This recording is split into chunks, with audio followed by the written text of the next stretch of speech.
Assalamualaikum warahmatullahi wabarakatuh. Alhamdulillahirabbil alamin, anak-anakku semua. Ini merupakan materi yang terakhir dari kelas 12, yaitu peluang kejadian majmuk. Nah, ini karena materi terakhir, saya harapkan kalian benar-benar memahami ya, karena nanti ini untuk ujian sekolah juga.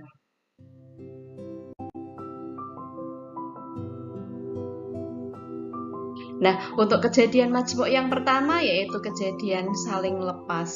Untuk definisinya, dua kejadian saling lepas adalah dua kejadian yang tidak dapat terjadi secara bersamaan. Misalkan saja dalam percobaan pelemparan dua buah dadu bersamaan. Kejadian A adalah jumlah angka yang dihasilkan 4 dan kejadian B adalah jumlah angka yang dihasilkan 10. Maka nanti untuk A-nya adalah 1, 3, kemudian 2, 2, kemudian 3, 1. Nah, untuk B tadi, B adalah jumlah angka yang dihasilkan 10, berarti 4,6, 5,5, dan 6,4. Nah, di situ tampak bahwa tidak ada satupun elemen A yang sama dengan elemen B. Coba kalian teliti, nggak ada ya. Kejadian A dan kejadian B dalam hal ini disebut sebagai kejadian saling lepas. Nah, kalau digambarkan dalam bentuk diagram Venn, kejadian saling lepas seperti ini ya. Ini A, ini B. Nah, jadi dia tidak mempunyai irisan. Nah, ini penjelasan di bawahnya. A irisan B sama dengan 0. Atau NA irisan B sama dengan 0. Kemudian kalau A dan B tidak saling lepas, berarti nanti gambarnya seperti ini. Jadi nanti di sini ada irisannya. Nah, A irisan B-nya tidak sama dengan himpunan 0 atau NA irisan B tidak sama dengan 0. Itu namanya kejadian saling lepas. Nah, berikutnya rumus peluang kejadian saling lepas dan tidak lepas. Untuk yang A, untuk A dan B, dua kejadian saling lepas berlaku peluang A gabungan B sama dengan PA plus PB. Kemudian yang B, untuk A dan B, dua kejadian tidak saling lepas, A irisan B sama dengan himpunan 0, maka berlaku peluang A gabungan B sama dengan peluang A plus peluang B dikurangi peluang A irisan B. Tadi kan di gambarnya ada irisannya ya, itu namanya tidak lepas. Sekarang kita lihat untuk contoh soalnya. Contoh 1. Dua buah dadu dilempar bersama-sama 1 kali. Berapa peluang munculnya dua mata dadu berjumlah 4 atau 7? Kita lihat untuk penyelesaiannya. Kalau dua dadu dilempar bersama-sama 1 kali, berarti nanti NS-nya 36.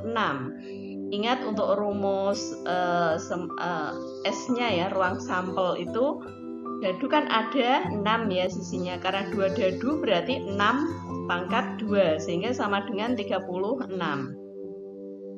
Misalkan aja untuk A itu kejadian muncul mata dadu berjumlah 4. Berarti nanti 1, 3, 2, 2, 3, 1 ya. Sehingga nanti NA-nya ada 3, banyaknya A. Kemudian B, misalkan aja kejadian muncul mata dadu berjumlah 7. Nah, kita cari.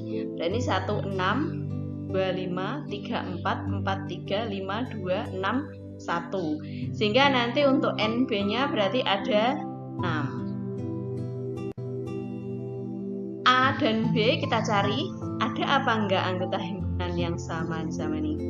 Enggak ada ya. A dan B tidak memiliki satupun anggota himpunan yang sama. Maka A dan B adalah dua kejadian yang saling lepas. Peluang muncul mata dadu jumlah 4 atau 7 adalah karena tidak punya irisan ya, tidak ada yang sama. Berarti nanti peluang A gabungan B sama dengan PA plus PB. Tadi A-nya ada 3 ya, berarti 3/36 ya untuk PA-nya. Kemudian PB, B-nya ada 6, berarti 6/36. Sehingga nanti kalau dijumlahkan hasilnya sama dengan 9/36, sehingga sama dengan 1/4. Jadi peluang munculnya mata dadu berjumlah 4 atau 7 adalah 1/4. Kita lihat untuk contoh yang kedua. Sebuah kartu diambil secara acak dari satu set kartu brid. Tentukan peluang yang terambil adalah kartu intan atau kartu as. Kita lihat untuk penyelesaiannya. Untuk satu set kartu brid itu semuanya kan ada 52. Sehingga nanti NS-nya 52. Kemudian jika kejadian A menyatakan terambil kartu intan, maka nanti banyak kartu intan ada 13, sehingga nanti NA-nya ada 13. Kemudian yang B adalah kejadian yang menyatakan terambil kartu as. Maka banyak kartu as adalah ada 4, sehingga nanti NB sama dengan 4. Kejadian A dan B memiliki satu elemen yang sama, karena salah satu jenis kartu as adalah intan. Maka A dan B dua kejadian tidak lepas, atau A irisan B merupakan kartu as intan, sehingga nanti NA irisan B sama dengan 1. Jadi nanti ada irisannya ya. Berarti nanti memakai rumus ini ya, peluang A gabungan B sama dengan PA plus PB dikurangi peluang A irisan B. Untuk PA kan NA per NS ya rumusnya. A-nya tadi ini ya ada 13, berarti nanti 13/52. Kemudian PB, B-nya, NB-nya tadi ada 4 per NS-nya 52, jadi 4/52. Dikurangi irisannya tadi ada 1, berarti 1/52. Sehingga nanti sama dengan 16/52, sehingga sama dengan 4/13. Berikutnya ada namanya kejadian saling bebas. Untuk definisinya, dua kejadian disebut saling bebas jika peluang munculnya kejadian pertama tidak mempengaruhi peluang munculnya kejadian kedua. Sebagai contoh pada percobaan pengambilan 2 bola satu persatu ya, misalkan ngambilnya dengan pengembalian. Jadi setelah ambil, bola tersebut dikembalikan lagi. Misalnya sebuah kotak berisi 4 bola biru dan 3 bola kuning. Pada pengambilan pertama, peluang terambil bola kuning adalah 3/7. Jika sebelum pengambilan kedua bola dikembalikan lagi, berarti nanti NS-nya kan tetap ya. Maka peluang terambil bola kuning yang kedua adalah tetap 3/7. Dalam kasus ini kejadiannya saling bebas. Karena peluang munculnya kejadian pengambilan bola kuning kedua tidak dipengaruhi oleh pengambilan bola kuning pertama. Nah, ini ada gambarnya, nah ini ya. Nih, pengambilan pertama bola kuning itu 3/7. Tapi setelah diambil dikembalikan lagi. Nih ya, dikembalikan lagi berarti kan NS-nya tetap. Kemudian ngambil lagi bola kuning, maka pengambilan keduanya juga tetap 3/7. Kemudian untuk rumus peluang kejadian saling bebas. Rumusnya, jika A dan B dua kejadian saling bebas, maka peluang kejadian A dan B dituliskan peluang A irisan B, maka sama dengan PA kali PB. Sekarang kita lihat untuk contoh yang ketiga. Pada percobaan melempar sebuah mata uang logam dan sebuah dadu bersama-sama 1 kali. Tentukan peluang munculnya gambar pada uang logam dan munculnya mata dadu 1 pada dadu. Kita lihat untuk penyelesaiannya. Misalnya saya buat A adalah kejadian munculnya gambar pada mata uang logam. Kemudian B kejadian munculnya mata dadu 1 pada pelemparan dadu. Kejadian A dan B adalah kejadian yang tidak saling bebas, karena kejadian pertama tidak mempengaruhi peluang munculnya kejadian kedua. Jadi nanti untuk S-nya itu kan G1, G2, kan ini mata uang sama dadu ya, berarti nanti G1, G2, G3, G4, G5, G6 gitu ya. Kemudian A1, A2, A3, A4, A5, A6, sehingga nanti NS-nya ada 12.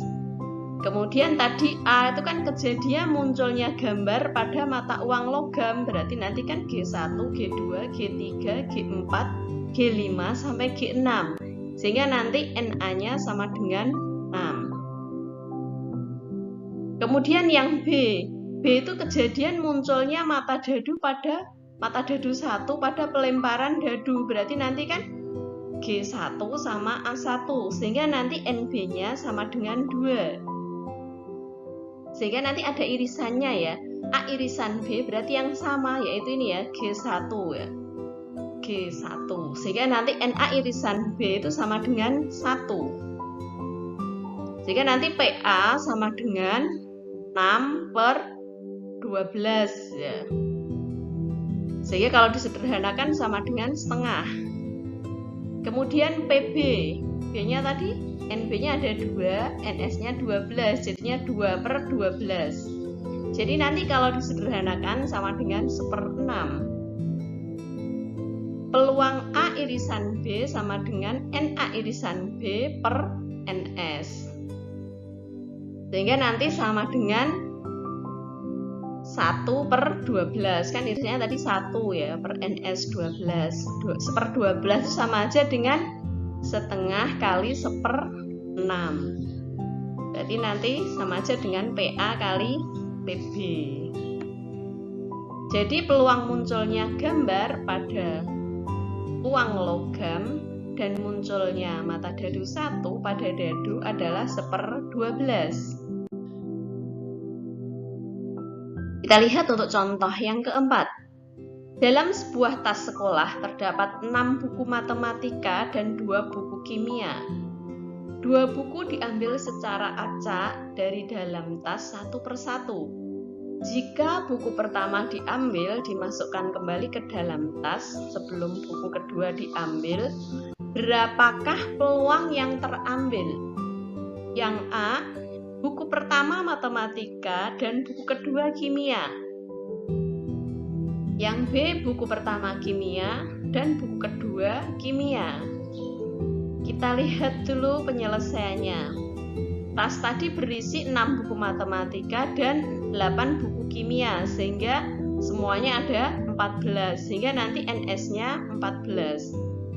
Misalkan aja A sama dengan kejadian terambil buku matematika, maka nanti PA sama dengan NA per NS. Buku matematikanya tadi ada 6, berarti 6/14, sehingga nanti kalau disederhanakan sama dengan 3/7. Kemudian yang B itu kejadian terambil buku kimia, maka PB sama dengan NB per NS. NB banyaknya berapa? Jadi kimia itu ada 8 ya, sehingga 8 per NS-nya 14, sehingga kalau disederhanakan sama dengan 4/7. Sehingga nanti untuk yang A, tadi kan ditanya buku pertama matematika dan buku kedua kimia. Jadi peluang A irisan B sama dengan PA kali PB. PA-nya tadi 3/7, PB-nya 4/7. Kemudian kita kalikan sehingga hasilnya 12/49. Kemudian yang B ditanya buku pertama kimia dan buku kedua juga kimia. Jadi nanti peluang B irisan B berarti sama dengan PB kali PB.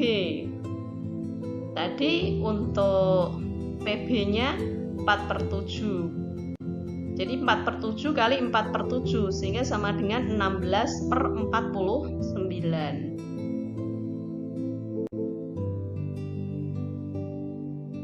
Nah, sekarang untuk peluang kejadian bersyarat. Untuk definisinya, dua kejadian disebut kejadian bersyarat jika munculnya kejadian pertama mempengaruhi peluang munculnya kejadian kedua. Nah, perhatikan gambar berikut. Ini mirip yang tadi ya, hampir mirip.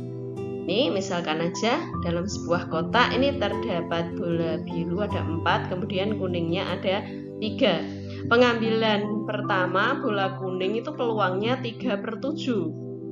Kemudian setelah diambil bola kuning tadi tidak dikembalikan. Kalau yang contoh tadi kan bola kuning dikembalikan sehingga tidak mempengaruhi NS-nya. Tapi untuk kasus ini bola kuning diambil tapi tidak dikembalikan lagi ke dalam kotak. Sehingga nanti NS-nya ini kan berarti berkurang ya. Berarti NS-nya ini tinggal 6. Sehingga nanti kalau pengambilan kedua kuning lagi berarti nanti peluangnya jadinya ini kan tinggal 2 ya. Jadinya 2/6. Saya kalau disederhanakan sama dengan 1/3. Jadi nanti untuk rumusnya, jika A dan B dua kejadian bersyarat, maka peluang kejadian A dan B ditulis ini ya. Peluang A irisan B sama dengan PA kali PB dengan syarat kejadian A telah terjadi terlebih dahulu. Ya. Jadi A sudah terjadi. Jadi ini mempengaruhi.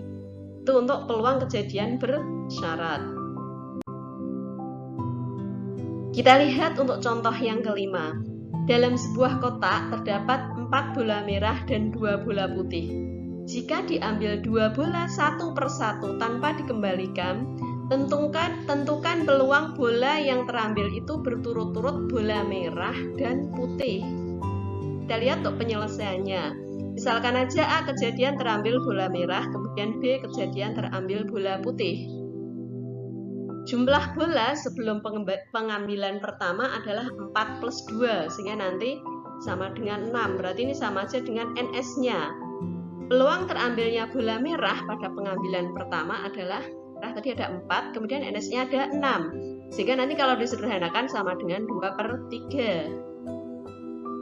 Jumlah bola sebelum pengambilan bola kedua adalah, nah ini karena tadi kan sudah diambil ya, bola merahnya sudah terambil, berarti nanti tinggal 3 merah plus 2 putih. Sehingga nanti NS-nya jadinya 5. Kan sudah dikurangi 1 ya, tadi sudah diambil dan tidak dikembalikan lagi.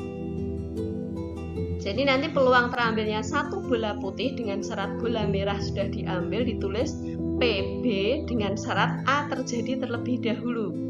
Jadi nanti sama dengan, kan putihnya ada 2, NS-nya menjadi 5, karena tadi sudah diambil ya. Sehingga nanti peluangnya jadinya 2/5. Jadi peluang terambilnya berturut-turut bola merah dan bola putih adalah peluang A irisan B sama dengan PA kali PB dengan syarat A terjadi terlebih dahulu adalah, kita ngambil ini ya, 2/3 kali PB dengan syarat A terjadi terlebih dahulu tadi 2/5. Jadi 2/5 kali 2/3 sama dengan 4/15. Kita lihat untuk contoh yang keenam. Sebuah kotak berisi 6 bola merah dan 4 bola putih. Jika diambil 2 bola satu persatu tanpa pengembalian, tentukan peluang bola yang terambil berturut-turut adalah untuk yang A biru, kemudian merah. Kemudian yang B pengambilan pertama itu merah dan yang kedua terambil merah juga. Kemudian yang C terambil bola merah, kemudian terambil bola biru. Kita lihat untuk penyelesaiannya. Banyak bola sebelum pengambilan adalah ini ya, 6 bola merah dan 4 bola biru, sehingga NS-nya nanti semuanya ada 10. Yang A pada pengambilan pertama terambil bola biru. Biru tadi ada 4 ya. Dari 10 bola, sehingga peluang terambil bola biru atau PB sama dengan 4/10. Kalau disederhanakan jadinya 2/5. Kemudian banyak bola sebelum pengambilan kedua adalah, jadi kan yang biru sudah terambil 1 ya. Jadinya kan ini 6 bola merah ditambah 3 bola biru, karena tadi biru sudah diambil. Maka nanti sama dengan 9 bola. Nah ini nanti sebagai NS-nya. Sehingga nanti P, peluang kejadian terambil bola merah setelah bola biru terjadi terlebih dahulu, berarti nanti 6/9. 6-nya ngambil ini ya, 6, 9-nya NS, sehingga nanti sama dengan 2/3. Jadi peluang terambil berturut-turut bola berwarna biru kemudian merah adalah PB irisan M sama dengan PB kali PM dengan syarat B terjadi terlebih dahulu. Sehingga nanti jadinya 2/5 dikalikan dengan 2/3 sehingga nanti sama dengan 4/15. Kemudian pada pengambilan pertama terambil bola merah. Jadi nanti tersedia 6 bola merah dari 10 bola. Sehingga peluang terambil bola merah adalah 6/10. Sehingga kalau disederhanakan jadinya 3/5. Kemudian banyak bola sebelum pengambilan kedua adalah jadinya nanti karena sudah terambil merahnya berarti 5 bola merah ditambah 4 bola biru sehingga NS-nya jadinya 9. Jadi nanti ditulis peluang M dengan syarat M terjadi terlebih dahulu adalah 5/9. Jadi nanti peluang terambil berturut-turut bola berwarna merah kemudian merah lagi adalah peluang M irisan M sama dengan PM dikali PM dengan syarat M terjadi terlebih dahulu. Jadinya nanti ini ya 3/5 dikalikan 5/9 sehingga sama dengan 15/45 atau sama dengan 1/3. Kemudian yang C, pada pengambilan bola pertama terambil bola merah. Tersedia tadi 6 bola merah ya, dari 10. NS-nya kan 10. Berarti nanti peluang terambil bola merah adalah PM sama dengan 6/10. Sehingga kalau disederhanakan sama dengan 3/5. Kemudian banyak bola sebelum pengambilan kedua. Tadi kan sudah diambil, tidak dikembalikan lagi ya. Merahnya terambil terlebih dahulu, berarti nanti tinggal 5 bola merah ditambah 4 bola biru. Sehingga nanti NS-nya menjadi 9.